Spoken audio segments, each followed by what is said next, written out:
Hey guys, तो आज हम बात करेंगे असाइनमेंट प्रॉब्लम की। तो शुरुआत करने से पहले मैं बताना चाहूँगा, अगर आपने मेरी लास्ट वीडियो देखी थी तो उसमें ऑपरेशन रिसर्च की मैंने बुक कहा था आपको, ओपी खन्ना या डीएस हीरेन गुप्ता।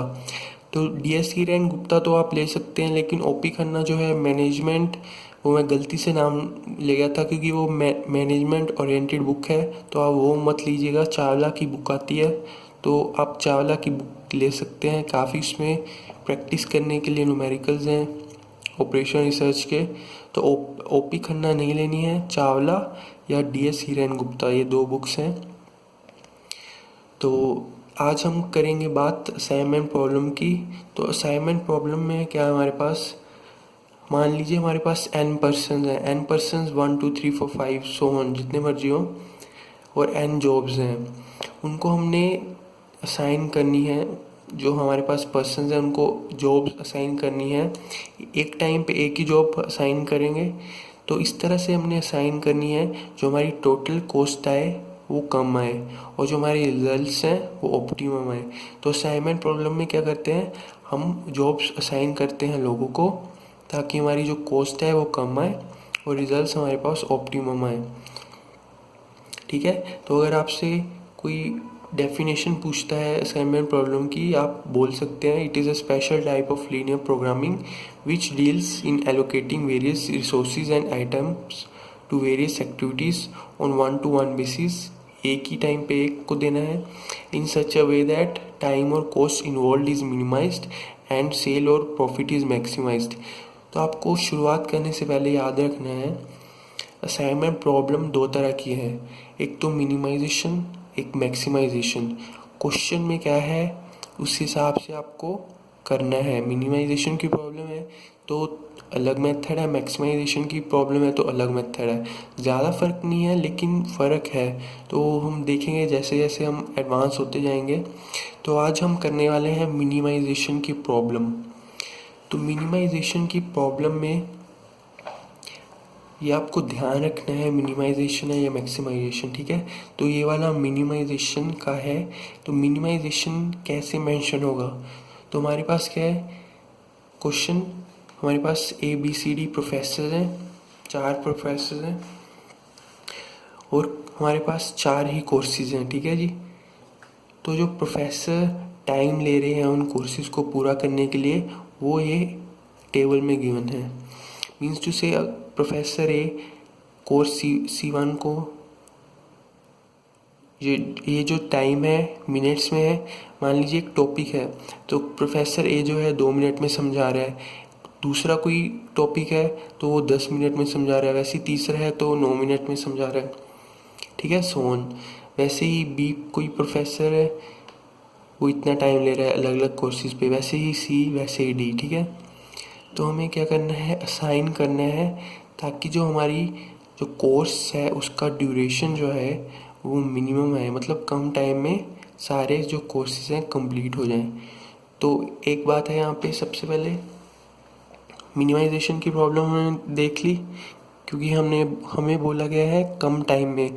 कम टाइम मतलब मिनिमम टाइम में हमारे पास कोर्सेज कंप्लीट हो जाएं। तो सबसे पहले क्या है, मिनिमाइजेशन की प्रॉब्लम चेक करनी है और दूसरा स्टेप क्या है हमारे पास, आपने देखना है कि जो कॉलम्स हैं और जो रोज़ हैं इक्वल है या नहीं। मीन्स टू से आपने चेक करना है स्क्वायर मैट्रिक्स। स्क्वायर मैट्रिक्स का क्या मतलब है, number of columns equals to number of rows. तो इसमें केस में कितनी रोज हैं, 1 2 3 4, और कॉलम्स कितनी है, 1 2 3 4। तो इक्वल है। अगर इक्वल नहीं आती तो उसको देखेंगे कैसे करेंगे, उसमें डमी हम रो या कॉलम ऐड करते हैं, तो उसको अभी फ़िलहाल भूल जाइए, इस पर आप कंसंट्रेट कीजिए। तो हमारा मिनिमाइजेशन का प्रॉब्लम है, दो चीज़ें सबसे पहले चेक करनी है, एक तो मिनिमाइजेशन की प्रॉब्लम है वो, और दूसरा स्क्वायर मैट्रिक्स वो। तो इस केस में दोनों चीज़ें हैं। तो सबसे पहला स्टेप रो रिडक्शन। तो रो रिडक्शन में क्या है हमारे पास ये क्वेश्चन गिवन है। तो रोज़ क्या होती है, हॉरिजॉन्टली। तो हर एक रो में एटलीस्ट 1 0 हो। ठीक है, इस तरह से हमें करना है, एटलीस्ट 1 0 हो हर एक रो में। तो किस तरह से हो सकती है, तो आप पहले ही रो देखिए ये वाली। इसमें अगर क्या करें, एक ज़ीरो बनाने के लिए, कम से कम एक ज़ीरो बनाने के लिए जो मिनिमम नंबर है उससे आप बाकी के रो एलिमेंट्स हैं उसको माइनस कर दीजिए। तो मिनिमम नंबर कौन सा है, 2। दो सभी जो रो के एलिमेंट्स हैं उसमें माइनस कर दीजिए। तो 2 - 2 0, 10 - 2 8, 9 - 2 7, 7 - 2 5। इतना क्लियर है। वैसे ही सेकेंड रो में देखिए, मिनिमम नंबर तो 4 है। तो 4 सभी जो एलिमेंट्स हैं रो के सेकेंड वाले के उसमें से माइनस कीजिए। तो 4, 15 - 4 11,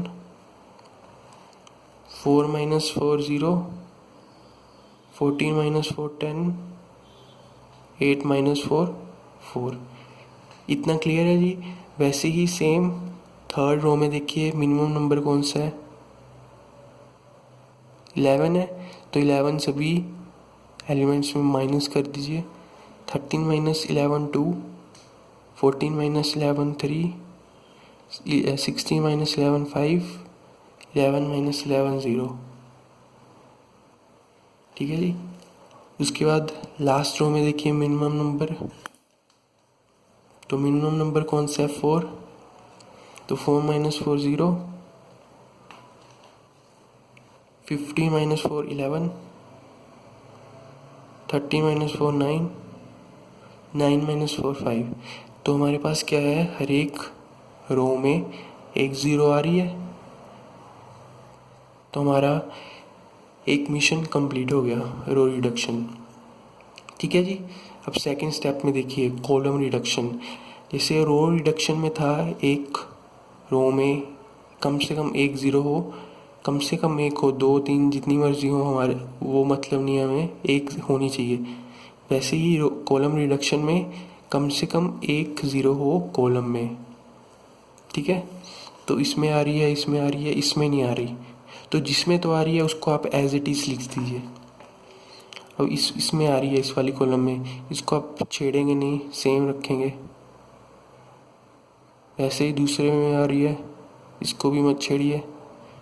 तीसरे में नहीं आ रही है, पहले हम चौथा लिख लेते हैं, चौथी रो, क्योंकि इसमें आ रही है। अब देखिए तीसरे वाले में नहीं आ रही है। वैसे ही जैसे रो में किया था, कॉलम में भी मिनिमम नंबर देखिए और माइनस कर दीजिए। तो 5 मिनिमम नंबर है, सभी में से माइनस कर दीजिए। तो 7 - 5 2, 10 - 5 5, 5 - 5 0, तो 9 - 5 4। तो हो गया हमारा दूसरा मिशन भी एकम्प्लिश।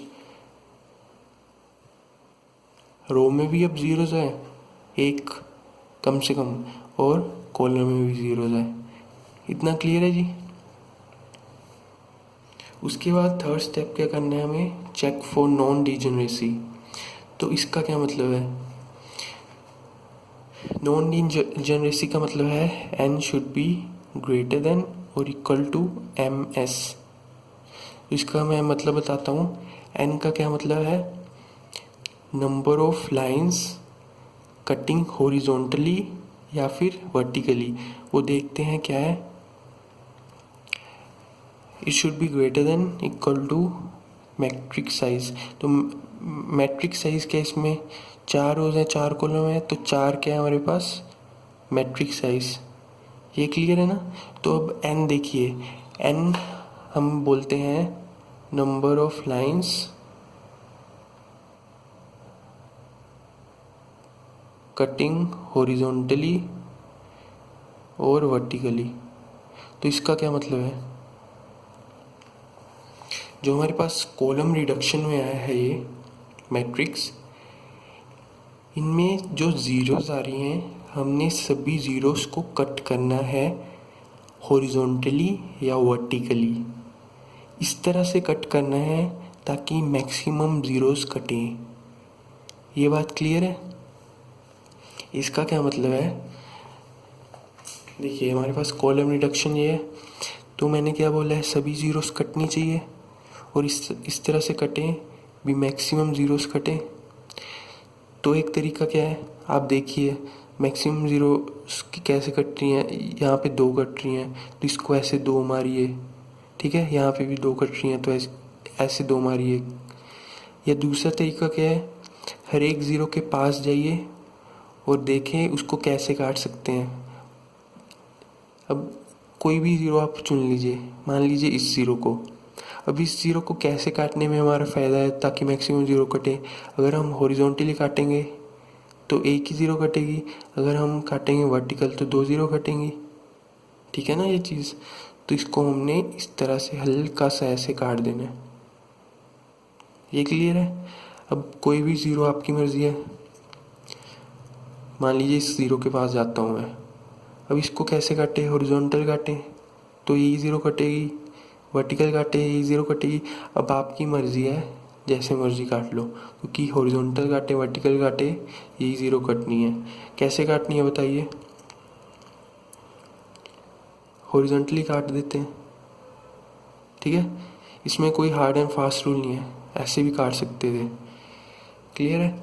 उसके बाद इस ज़ीरो के पास जाइए, तो इस ज़ीरो को कैसे काटने में फ़ायदा है, इस तरह से काटेंगे सिर्फ यही ज़ीरो कटेगी, इस तरह से काटेंगे ये ज़ीरो भी कट जाएगी, ठीक है ना। तो इसको हम इस तरह से काटेंगे।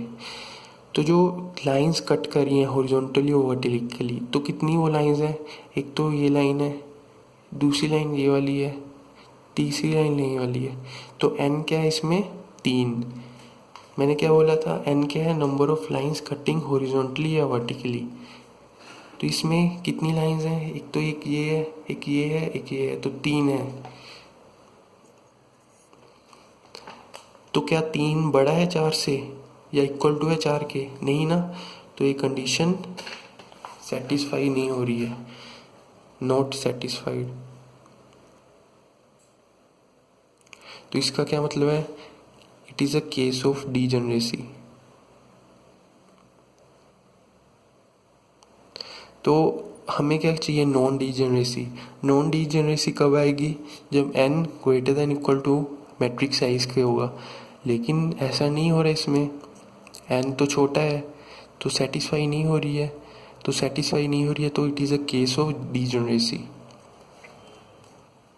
ठीक है। अब फोर्थ स्टेप में क्या होगा, हम मॉडिफाई करेंगे मैट्रिक्स को ताकि हमारे पास नॉन डीजेनरेसी बन के आ जाए। हमें डीजेनरेसी नहीं चाहिए। तो मॉडिफाई कैसे करना है आपने, जो हमारे पास कॉलम वाला था उसी पे आप फिर आइए। जो हमारे पास अनकट नंबर्स हैं उनमें से मिनिमम नंबर आप देखें कौन सा है। जो हमारे पास अनकट नंबर्स हैं, ये तो सारे कटे हुए हैं, ये भी सारे कटे हुए हैं, ये अनकट है। तो हमारे पास 6 अनकट नंबर्स हैं। ये तो कोई इसमें दिक्कत वाली बात नहीं है, क्योंकि ये लाइन सारे नंबर्स को काट रही है, ये भी। तो अनकट नंबर मिनिमम वाला कौन सा है, 2 है, इसमें कोई शक। तो 2 को क्या कीजिए, सभी नंबर्स में माइनस कर दीजिए 2 को, ठीक है जी। सभी नंबर्स में माइनस कर दीजिए जो अनकट वाले हैं। जो कट वाले हैं उनमें से माइनस नहीं करने हैं, जो अनकट वाले हैं उनमें से मिनिमम नंबर जो 2 है उसको माइनस कर दीजिए। तो 8 - 2 6, 2 - 2 0, 5 - 2 3। वैसे ही ये कटे हुए हैं, इनमें से माइनस नहीं करना है, तो ये नहीं कटा हुआ 11 - 2 9, 4 - 2 2, 5 - 2 3। इतना क्लियर है। उसके बाद दूसरी चीज़, जो कटे हुए नंबर हैं उसको एज इट इज़ लिख लीजिए। अब ये कटा हुआ 0, इसको एज इट इज़ लिख लीजिए। अब जो ये वाला नंबर है ये प्लस निशान बना रहा है इस तरह से, तो उसमें क्या है, 2 ऐड करना है। इस तरह से प्लस निशान बना रहे हैं ना 11, तो इसमें 2 हमने ऐड करना है, ये चीज़ 13। इसमें प्लस नहीं बना रहा, इसको एज इट इज़, बाकी नंबर एज इट इज़। जिसमें प्लस बन रहा है उसमें क्या करना है, जो मिनिमम नंबर हमारा था 2 उसको ऐड कर देना है। वैसे ही 5 एज इट इज़, क्योंकि प्लस नहीं बन रहा, 4 एज इट इज़। अब इसमें प्लस बन रहा है तो मिनिमम नंबर जो हमारा था 2 उसमें ऐड कर दीजिए, 4 आ गया। इसमें प्लस नहीं बन रहा तो जो कटे हुए हैं उसको एज इट इज़। अब इसमें भी प्लस नहीं, ये कटा हुआ है, इसको एज इट इज़। ये बात क्लियर है? ये स्टेप थोड़ा सा समझने वाला था। तो इसका एक और न्यूमेरिकल करेंगे, आप टेंशन बिल्कुल भी मत लीजिए। तो उसमें फिर से हम करेंगे नया कोई न्यूमेरिकल।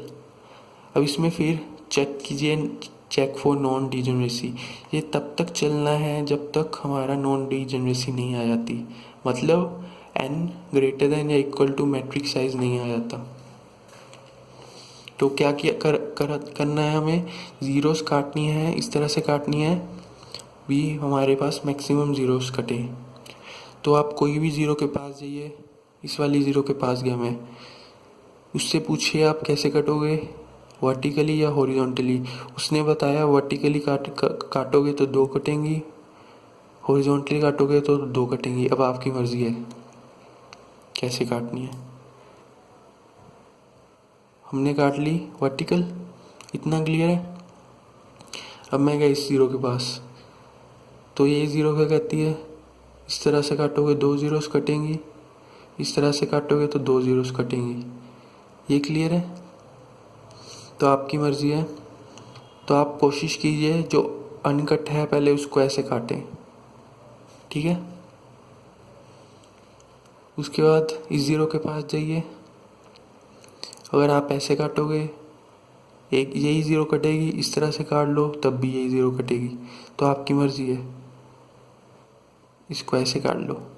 अब ये ज़ीरो बच गई, इस तरह से काटोगे सिर्फ यही ज़ीरो कटेगी, इस तरह से काटोगे तो 2, तो आप इसको इस तरह से काट लो।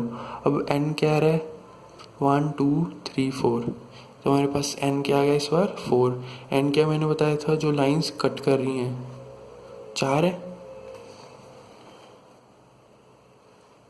तो 4 ग्रेटर देन इक्वल टू 4, मतलब इक्वल है इसके तो सेटिस्फाई होगी। तो हमारे पास सेटिस्फाई होगी। जब सेटिस्फाई होगी हमारा क्वेश्चन आधा सोल्व हो गया। तो आखिरी स्टेप क्या है, असाइनमेंट करनी है हमने। तो जैसे हमने यहाँ पे सेटिस्फाई कर दी, तो आप जाइए मॉडिफाई मैट्रिक्स में, जो हमारा मैट्रिक्स सेटिस्फाई कर रहा है उसमें जाइए, और जो ज़ीरोज़ हैं जहाँ जहाँ पे हैं वहाँ वो आप मेक असाइनमेंट में वहीं पे आप ज़ीरोस वहाँ पे प्लेस कर दीजिए।